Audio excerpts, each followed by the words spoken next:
toutes et à tous, ma team Kiffer, j'espère que vous allez bien. Aujourd'hui pour cette nouvelle vidéo, on se retrouve pour un bilan classement Ligue 1, Ligue 2 complet pour le mois d'avril 2021.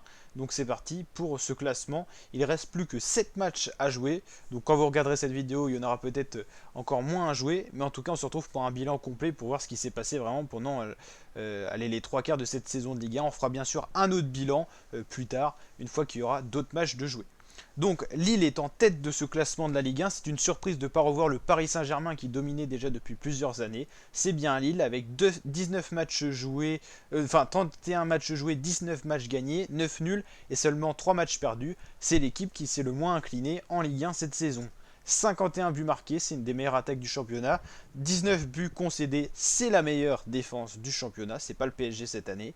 66 points, c'est vraiment la première équipe de cette Ligue 1. Deuxième, c'est le PSG qu'on a l'habitude de retrouver premier, qui s'est incliné 1-0 face à Lille, c'est pour ça qu'on les retrouve deuxième, 63 points, 8 défaites, c'est beaucoup pour le PSG, 3 nuls et 20 victoires, c'est l'équipe qui a quand même le plus gagné, ça c'est plutôt logique. Par contre, elle a beaucoup perdu de matchs par rapport à Lille, c'est quand même assez important. Il y a 22 buts concédés, c'est la deuxième meilleure défense du championnat pour 67 buts marqués, c'est aussi la meilleure attaque. Donc là, c'est vrai qu'au niveau différence de buts, c'est le PSG qui frappe le plus fort. Monaco troisième avec 62 points, c'est très bien ce qu'ils ont fait également. Hein, c'est une défense beaucoup plus fragile, mais une attaque très prolifique. Lyon quatrième, 61 points. Ces 4 équipes se tiennent en 5 points. Après, il y a vraiment un gros fossé avec Lens, qui est une beaucoup plus petite équipe, cinquième avec 49 points. Lens ne pourra pas rentrer dans le top 4, mais elle pourra en tout cas faire un très bon classement, un des meilleurs classements de son histoire de ces dernières années. Sixième plus décevant Marseille, qui était souvent dans le top 4, top 3, 48 points, ils ne remonteront pas dans ce top 4, c'est impossible, mais ils pourront aller chercher encore pas mal de victoires pour confirmer, pourquoi pas une cinquième position, une sixième position, en tout cas un top 10. Septième Rennes, un peu plus décevant cette saison, huitième Montpellier, 9e Mies qui a bien dégringolé. Ils étaient 4e il n'y a pas longtemps et ils enchaînent que des mauvais résultats. C'est ce qu'on voit dans les derniers matchs. Hein. Sur 5 derniers matchs, 3 défaites, 1 nul et seulement une victoire. Ça fait pas beaucoup de bons scores. Nice qui remonte un petit peu là, en top 10 sur cette fin de saison. 42 points. Angers 11e, 41 points. Reims 12e, 13e Strasbourg. 14e Bordeaux qui est en chute libre là, sur cette fin de saison. On voit bien dans les derniers résultats, ça va pas du tout. 36 points. Il y a beaucoup d'équipes en égalité. Hein. Strasbourg, Bordeaux, Saint-Etienne, ils sont tous à 36 points. Très serré, donc les positions vont jouer à rien. Il reste 7 matchs pour décider du classement final de cette Ligue 1 saison 2020-2021. Brest 16e, Lorient 17e. Et là, on arrive dans les équipes en relégation, donc attention à tout ça. Nîmes 18e, donc 18e, c'est barrage pour le maintien. Avec 29 points. Donc attention à Lorient et Brest qui sont pas loin non plus. Saint-Etienne, Bordeaux, Strasbourg, ça va encore avec 36 points. Nantes, c'est très décevant ce qu'ils font cette année. Et eux, ils étaient plutôt bons ces dernières années. Ils étaient une Ligue 1 dans un top 15. Ils étaient assurés. Mais là, ils s'en vont vers une relégation en Ligue 2. Dijon relégué aussi. Donc Dijon, c'est certain, avec 15 points et les résultats qui montent, 5 derniers matchs, 5 défaites, seulement 15 points de prix.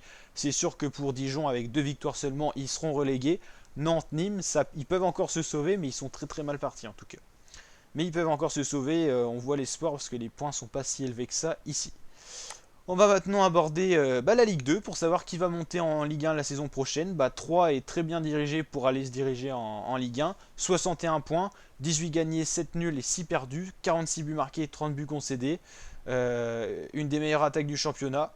La défense est plus fragile, mais ils ont su s'imposer la plupart du temps. Toulouse deuxième, ils vont remonter en Ligue 1. Ils étaient souvent en Ligue 1, ils étaient redescendus en Ligue 2. Ils remonteront en Ligue 1, je pense, 58 points.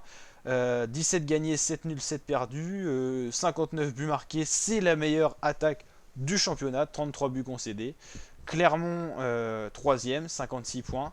Pour eux, il y aura le barrage pour passer en Ligue 1, pourquoi pas. Grenoble ensuite. Faut noter quand même que Clermont c'est la meilleure défense de Ligue 2, seulement 17 buts concédés. Paris FC 5e, 6e Auxerre, 7e Sochaux, 8e Nancy, 9e Valenciennes. 40 points pour ces deux équipes. Il y a beaucoup d'équipes à 38 points. C'est le cas de Rodez, Ajaccio, Le Havre et Niort. C'est beaucoup moins bien pour Le Havre cette saison. Eux qui accrochaient toujours les top 5 les années précédentes.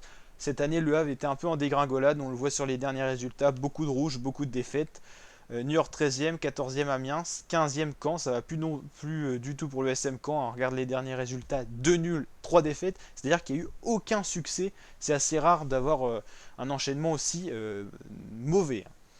Ensuite, on a Pau, Dunkerque, Guingamp, Chambly et Châteauroux. Châteauroux se dirige vers une relégation, là c'est quasiment inévitable. Chambly, Guingamp, ils peuvent encore se sauver de la nationale. Donc voilà pour ce classement Ligue 1, Ligue 2. S'il vous a plu, n'hésitez pas à le liker, à vous abonner pour retrouver ce bilan mensuel. Et puis n'hésitez pas à regarder tous les autres vidéos sur la chaîne YouTube. On suit les éliminatoires de la Coupe du Monde 2022. On va suivre l'Euro 2021 de football. Donc n'hésitez pas à rejoindre notre grande communauté pour kiffer ensemble sur ces matchs avec les résumés vidéo, les vidéos pronostics. On s'éclate. Bref, n'hésitez pas à nous rejoindre, liker, partager. Je vous dis à très bientôt, mes fratés, pour de prochaines vidéos.